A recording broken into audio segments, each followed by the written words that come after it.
বন্ধুগণ, পরিশ্রম সফলতার চাবিকাঠি। তো যেখানেই আপনি পরিশ্রম করবেন, সময় দিবেন, একনিষ্ঠভাবে কোনো কিছুর জন্য চেষ্টা করবেন, অবশ্যই আপনি সফলতা পাবেন। অ্যাকচুয়ালিতে আমি সেটার প্রমাণ বিভিন্নভাবে পাইছি। এবং আমি কিছুদিন আগে আমাদের নদীর ধারে কিছু জমি আছে, সেখানেতে আমরা কিছু লাগাইছিলাম, লাউ গাছ এবং কুমড়া গাছ লাগাইছিলাম। সেইগুলোকে মা অনেক সুন্দরভাবে যত্ন করছেন এবং আমিও মোটামুটি মাঝে মধ্যে জায়গায় যত্ন করছি। দেখলাম যে সেই গাছগুলো অনেক সুন্দর বড় হয়েছে মাশাআল্লাহ। এবং সেখানে আমরা এবার একটা মাচা দিলাম, লাউয়ের মাচা, এবং কুমড়া এবং লাউ যাতে উঠে এটা লতাগুলা ছড়াইতে পারে।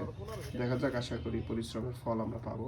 এবং পরবর্তী ভিডিও নিয়ে কিছুদিনের মধ্যে আসতেছি আপনাদের সাথে, এরপরে আমার লাউ গাছের অবস্থা কি হইল। টোটাল এই সিজনে আমি লাউ গাছটা লাগানোর অন্যতম প্রধান কারণই ছিল যে আমরা সামনে রোজা আসতেছে, রোজার মধ্যে যাতে এই লাউগুলা খাওয়া যায়, কারণ এই সময় সবজির দাম অনেক বেশি থাকে।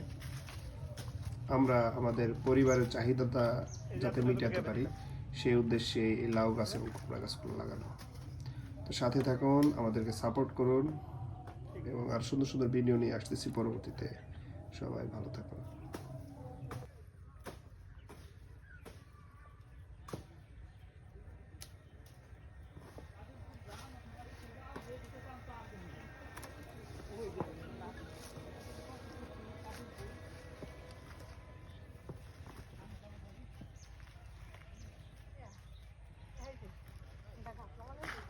হয়ে গেছে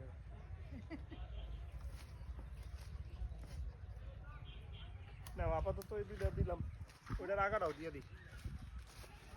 আচ্ছা।